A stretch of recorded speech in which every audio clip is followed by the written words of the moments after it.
It's a scene many leaders know too well. You walk into a meeting ready for discussion, but the room goes quiet. You ask for input and eyes drop to the table. You wait for ideas, but the silence grows heavier. In the end, you leave wondering, why does my team never speak up? Here's the truth. Silence isn't neutrality. Silence is feedback. And most of the time, it signals something deeper than laziness or indifference. Studies from Harvard Business School reveal that in organizations with low trust, employees stay silent even when they see serious problems, out of fear of being ignored, punished, or judged. Here's one quick insight you can use today. After asking for opinions in your next meeting, add the phrase, "I don't need agreement, I need perspective."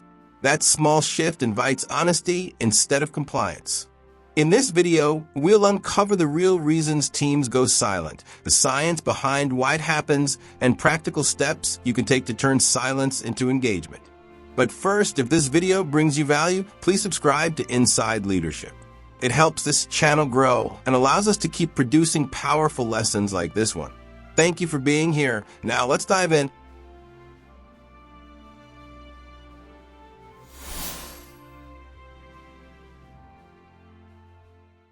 Silence in a team isn't absence, it's presence.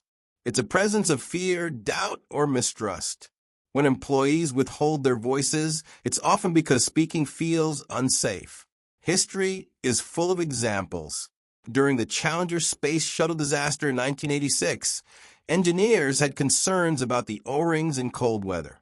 But their warnings weren't voiced forcefully enough, and leadership pushed ahead. The silence contributed to tragedy. Modern organizations face the same problem in quieter ways. A study by Deloitte found that 61% of employees withhold ideas because they believe leaders won't listen. Silence is often not about apathy, it's about protection. Why do people stay silent even when they know it hurts the team? Neuroscience gives us an answer. When individuals sense risk, whether social or physical, the brain activates the amygdala, the center for fear. To avoid danger, the body defaults to silence. Psychologists call it the freeze response. In organizations, this looks like employees keeping opinions to themselves, even when they know they could add value. Silence is not weakness, it's a survival instinct. And unless leaders address that instinct, no amount of encouragement will unlock voices. Imagine you're in a meeting and someone suggests a bold idea. Another person smirks. The leader dismisses it quickly. What happens next? Everyone else thinks twice before speaking. Fear of judgment is one of the strongest silencers. Employees often believe that one wrong word could damage their reputation. This is especially true when leaders consistently highlight mistakes instead of progress.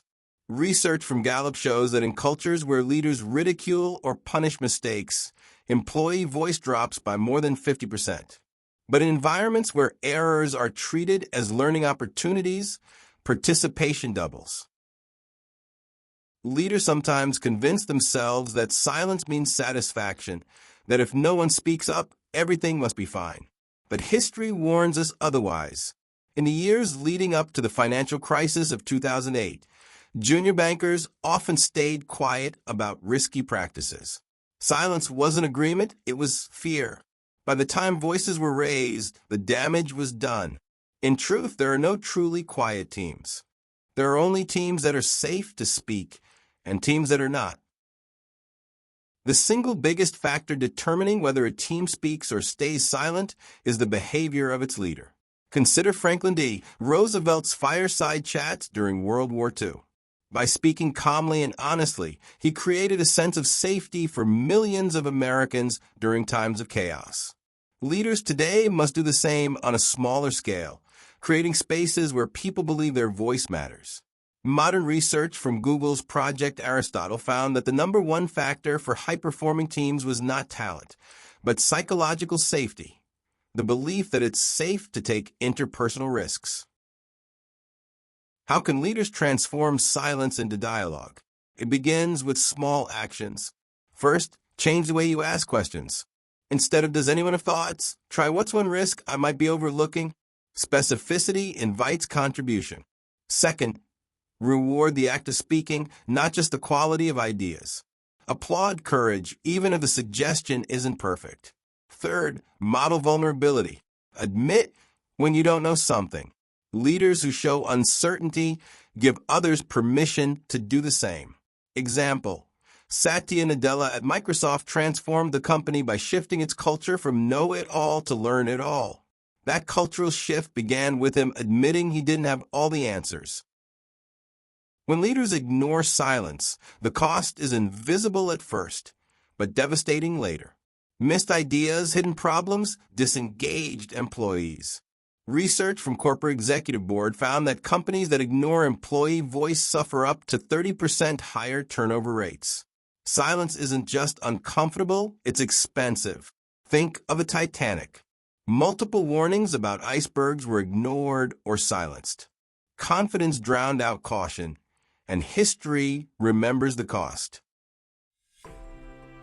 In today's world of complexity, no leader can afford silence. Innovation requires risk-taking. Risk-taking requires voice, and voice requires trust. Leaders who build cultures of openness tap into the full intelligence of their teams. Leaders who don't will watch as talent disengages and opportunities vanish.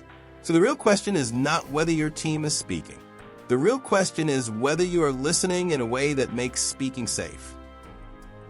3 questions to ask yourself today. Number 1, when my team stays quiet, do I assume it means agreement, or do I ask what's beneath the silence? Number 2, have I ever dismissed or judged an idea too quickly? And what message did that send? Number 3, what's one action I can take today to make it safer for someone to speak up?